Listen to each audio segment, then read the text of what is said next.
안녕하세요. 김태정입니다. 오늘은 마을교육 공동체에 대한 몇 가지 단상입니다. 마을교육 공동체에 대한 몇 가지 단상은 교육 문제, 사회 문제에 대해서 다양한 생각을 나누고자 개설된 코너입니다. 오늘 나눌 이야기의 주제는 우리는 도덕화와 분열의 늪에서 어떻게 벗어날 수 있는가라는 질문입니다.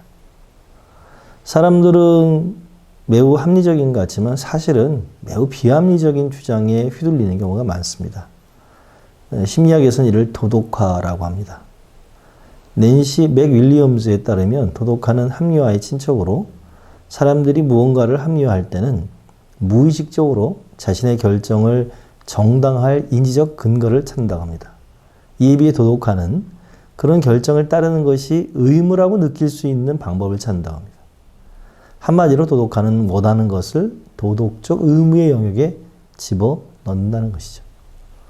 맥윌리엄스는 이런 도덕화가 인류 역사에서 종종 매우 재앙적인 결과를 초래했다라고 지적합니다.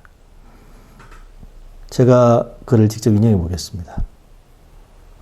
어떤 사회적 혹은 정치적 상황에서 지도자들이 도덕적 우월감을 느끼고 싶어하는 지지자들은 욕구를 이용해서 힘들이지 않고 집단적 도덕화를 만들어내는데 이때 유혹을 받은 대중들은 쉽사리 그것을 외면하지 못한다.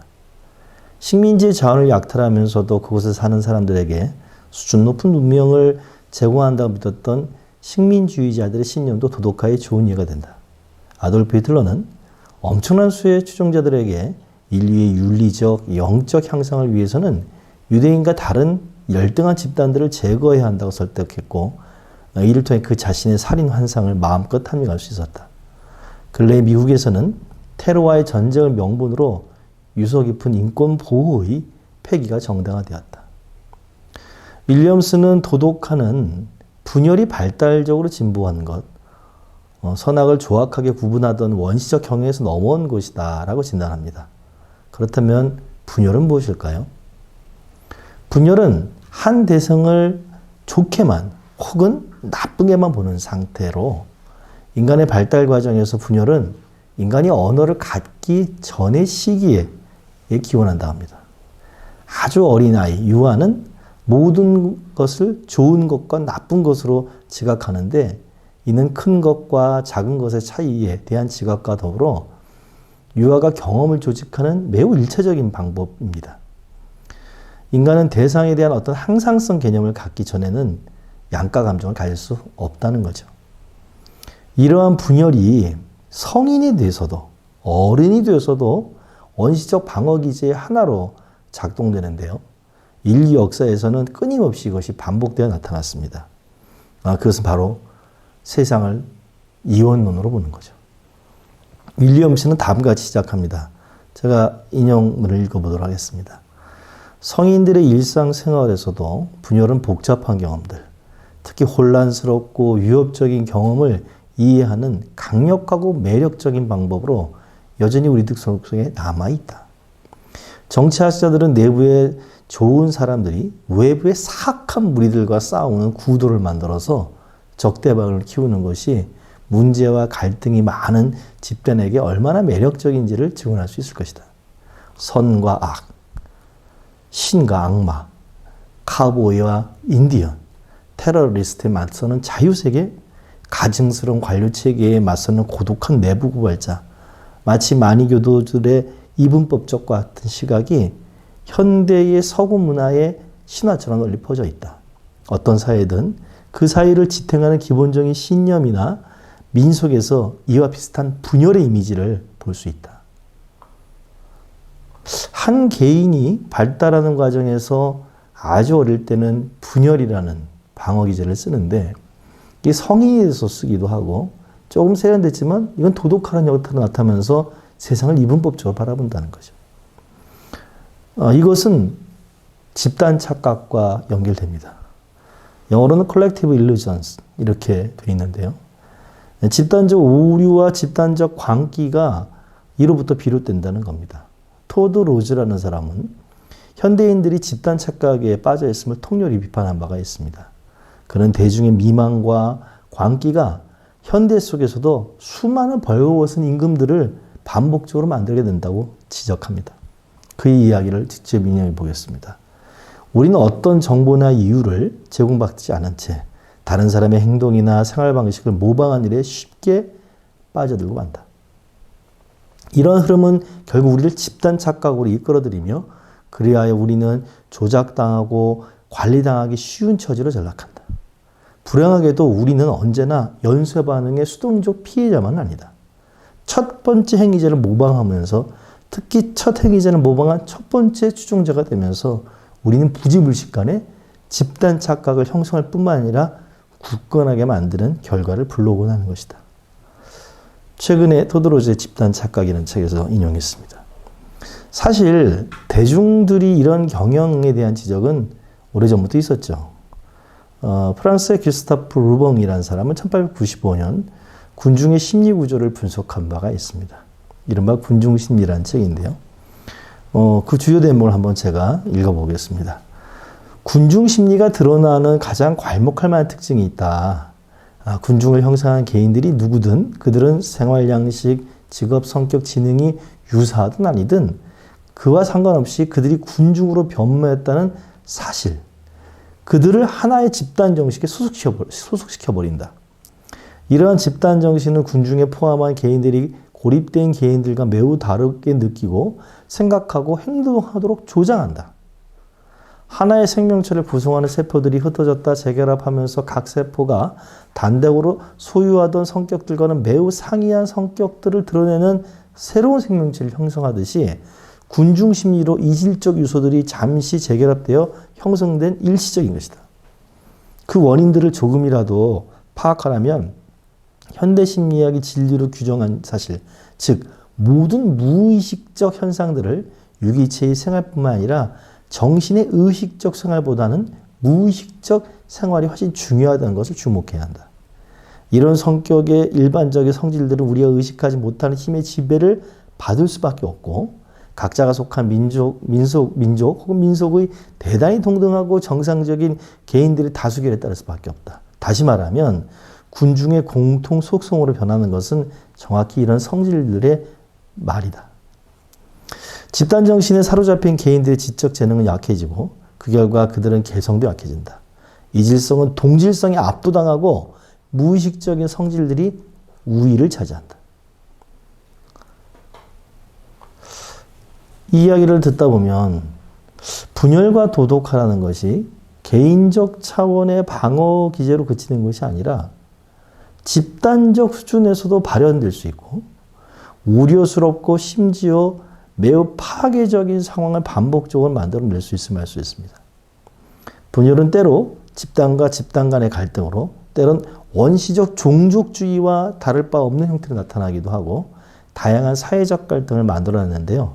최근에는 소셜미디어가 이런 갈등을 증폭시킨다는 지적도 있습니다. 심리학자 세라 로즈 캐버너는 하이브 마인드라는 개념을 가지고 인간의 집단 지향적 속성을 분석한 바가 있습니다.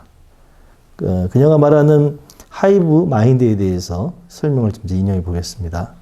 하이브 마인드라는 개념은 일종의 집단 의식이나 집단 지식을 뜻하는 것으로 학계에서만이 아니라 일반 사회에서 오래전부터 사용되었다. 첫째로 하이브 마인드는 우리의 관심과 목표와 정서를 집단적으로 공유하는 상태로 들어갈 수 있는 정도를 가리킨다.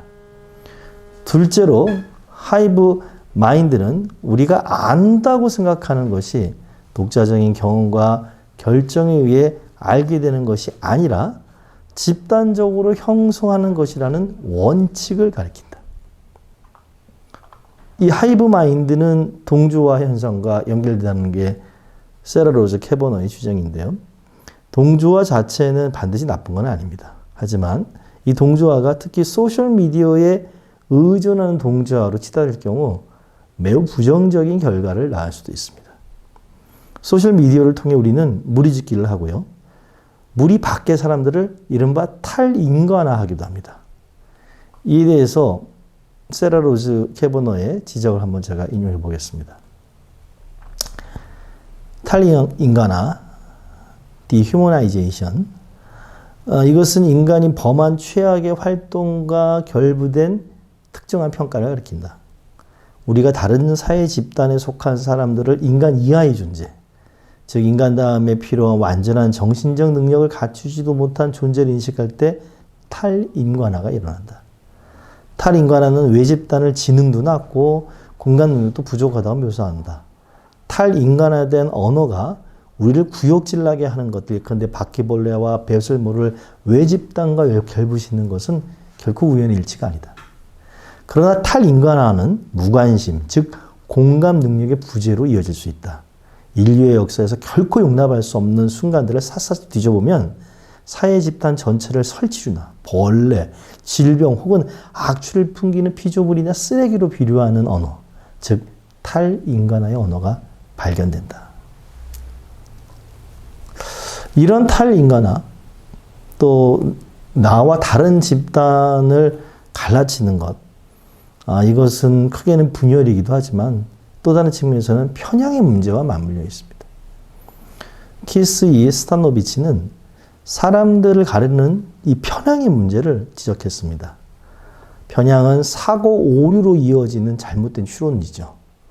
우리 편 편향은 우리가 가진 견해와 태도를 우호적인 방식으로 증거를 수집하고 평가하고 이야기를 만들어내고 가설을 검증할 때 나타나는 편향이죠. 즉 사실이기를 바라는 가설에 유리하도록 증거를 찾고 해석하는 것입니다. 또 다른 도덕화일 수도 있죠. 확증 편향이 그렇죠. 신념 편향, 사후 과잉 확신 편향. 일 끝나고 나서 어떤 일이 벌이고 나서 그것을 계속 합리화하는 거죠. 부작위 편향, 기준점 편향, 우리가 그냥 단내림 효과라고 합니다. 이런 다양한 편향으로 개인은 물론이고 사회도 고통을 받죠. 이 편향이 엘리트라고 이해가 될 수 있을까요? 이해가 안 되죠. 오히려 엘리트가 더 심할 수도 있습니다. 그럼에도 불구하고 이들은 자신은 편향적이지 않다거나 덜 편향적이다 하면서 다른 사람을 진흙구덩이에 내몰기도 하죠. 이에 대해서 스타노비치는 다음과 지적합니다. 하지만 우리 편 편향은 올바르게도 대다수 편향에서 자신이 덜 편향적이라고 생각하는 그런 것이 익숙해 있는 인지적으로 성숙한 이들도 빠진 함정이다. 그들이 높은 교육 수준에 딸려오는 지능과 인지 성숙도 덕분에 자신은 당연히 남들보다 편향적 사고를 덜 한다고 믿도록 만들 수 있기 때문이다. 이는 몇몇 추론 영역에서는 사실일 수 있지만 우리 편 사고의 경우에는 전혀 그렇지 않다. 실제로 우리 편 사고는 인지 엘리트 사이에서 유독 맹렬한 편향 사각지대를 빚어낼 가능성이 있다.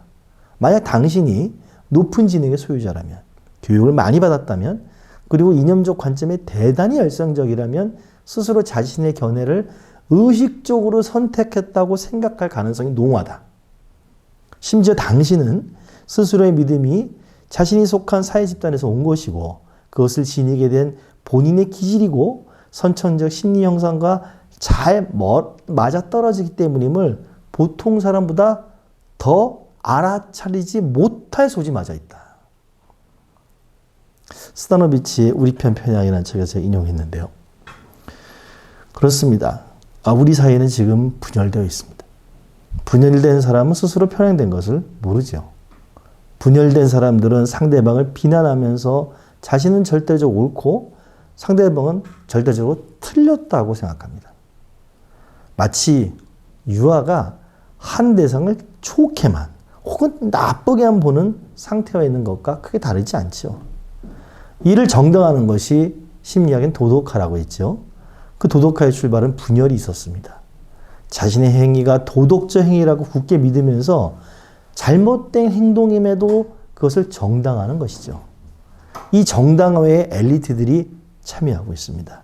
자신은 덜 편향적이나 절대 편향적이지 않다고 믿는 엘리트들이 사람들을 갈라치고 사회적 갈등을 조장하고 있는 셈인 겁니다. 이 난국을 헤쳐낼 방안이 있을까요? 어떤 특별한 인물이 나타나서 문제를 해결할 수 있을까요? 만일 우리가 그런 식의 선택을 한다면 그것은 유아적 사고일 겁니다. 우리가 팬덤이라는 함정에 갇히게 될 것입니다. 그리고 그렇게 팬덤에 의존하는 사회는 시민들을 우중 혹은 군중에 머물게 만들 것입니다. 비록 어렵더라도 또 시간이 걸리더라도 우리는 민주시민을 길러낼 수 있는 교육체제, 호혜적이고 협력적인 경제체제, 그리고 시민들이 주인이 되는 정치체제를 만들어내기 위한 끈질긴 노력을 멈추지 않을 때만 새로운 가능성을 찾을 수 있을 것입니다. 왜냐하면요, 분열과 도덕화의 늪에 빠진 개인이 그것을 벗어나는 과정이 매우 어렵고 상당한 시간이 걸리듯이 각 개인들로 구성된 사회 또한 마찬가지이거나 더 어렵기 때문입니다. 오늘 이야기의 주제는 앞서 말씀드렸던 것처럼 도덕화와 분열의 폐에서 우리는 벗어날 수 있는가라는 질문이었습니다. 여러분 함께 고민하고 길을 찾았으면 좋겠습니다. 고맙습니다.